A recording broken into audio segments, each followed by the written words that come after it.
পলাশবাৰী আৰক্ষীক বুঢ়া আঙুলি দেখুৱাই মিৰ্জাত চোৰৰ দপদপনি। একে নিশাই চোৰৰ চাফাই অভিযান চলিল 4খনকৈ দোকানত। দক্ষিণ কামৰূপৰ শিক্ষাৰ প্ৰাণকেন্দ্ৰ স্বৰূপ মিৰ্জাৰ চকত প্ৰায় সপ্তাহে চোৰে সংঘটিত কৰে চুৰিকাণ্ড। আশ্চৰ্যকৰ কথা এয়াই যে মিৰ্জাৰ চকত 24 ঘণ্টাই কৰ্তব্যৰত অৱস্থাত থাকে আৰক্ষী। তাৰ পিছতো মিৰ্জাক দপদপাই থাকে চোৰে।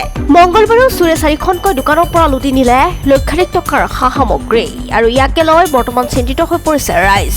প্ৰশ্ন উত্থাপন হৈছে কিয় চোৰক নাকি লগাবলৈ বাৰে বাৰে ব্যৰ্থ হৈছে পলাশবাৰী আৰক্ষী।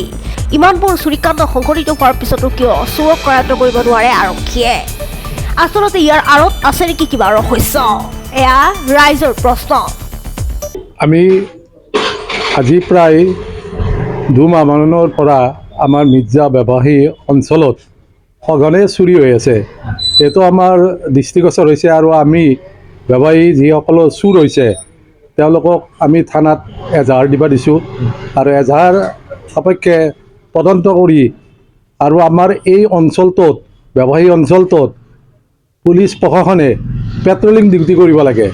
আৰু মই ভাবোঁ কি যে পেট্ৰলিং ডিউটি এনেকুৱা ধৰণৰ হ'ব লাগে যে মিৰ্জা চকত কিছু সময় গাড়ী ৰাখি আমাৰ ভিতৰুৱা অঞ্চলখিনিত মানে 10-5 মিনিট চেক কৰিব লাগে অলপ ভিতৰৰ অঞ্চলত যিবিলাক দোকান আছে আৰু ভিতৰুৱা অঞ্চলত পিছফালৰ পৰাই বেছিকৈ চুৰ হৈছে।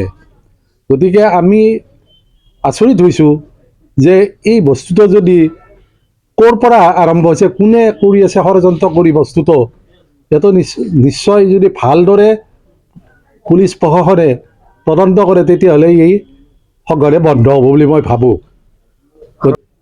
মই টানি অনুৰোধ জনাওঁ পলাশবাৰী আৰক্ষী চকীৰ ভাৰপ্ৰাপ্ত বিষয়া মহোদয় যে তেখেতে যাতে এই কথাটো অতি গুৰুত্ব দিয়ে।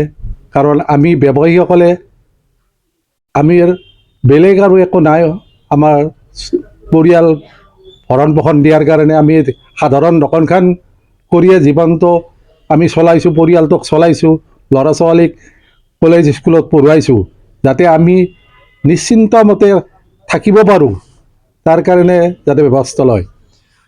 ইমানটা চুৰ হোৱাৰ পিছতো আৰক্ষী আজিলৈকে চুৰক ধৰিব পৰা নাই, এয়া কি বুলি ক'ব? আচলতে আৰক্ষীৰ দুৰ্বলতা নে তেখেতসকলৰ?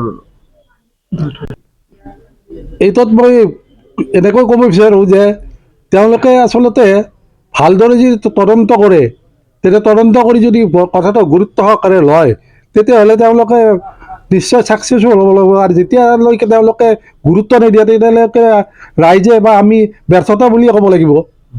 যদি হাক পোৱা নাই তেওঁলোকে মানে বস্তুটো মই কোৱাৰ দৰে যে এই বস্তুটো তদন্ত কৰিব লাগে। যদি এটা পক্ষই চুৰি কৰি আছে, এটা পক্ষৰ যদি কোনোবা এজন বা দুজনক ধৰিব পাৰে তেতিয়াহ'লে এই বস্তুটো সঘনে বন্ধ হ'ব বুলি মই ভাবোঁ।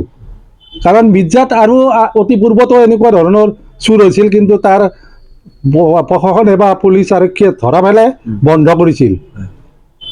ইতিমধ্যে আমি বজাৰখন আপোনালোকে জানে যে বজাৰখন অতি লেতেৰা হৈছে।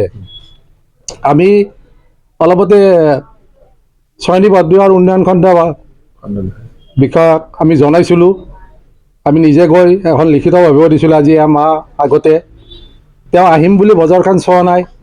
সেই সময়ত ৰাস পূজা আছিল, ৰাস পূজাৰ সময়তো দূৰ দূৰণিৰ পৰা বহুত যাত্ৰী আহি লেতেৰা পৰিৱেশ দেখি গ'ল। আৰু মাঘ বিহুতো মানুহে সেই লেতেৰা পৰিৱেশে দেখিলে বাইদেউ আজিলৈকে আহিম বুলি কয় কিন্তু অহা নাই।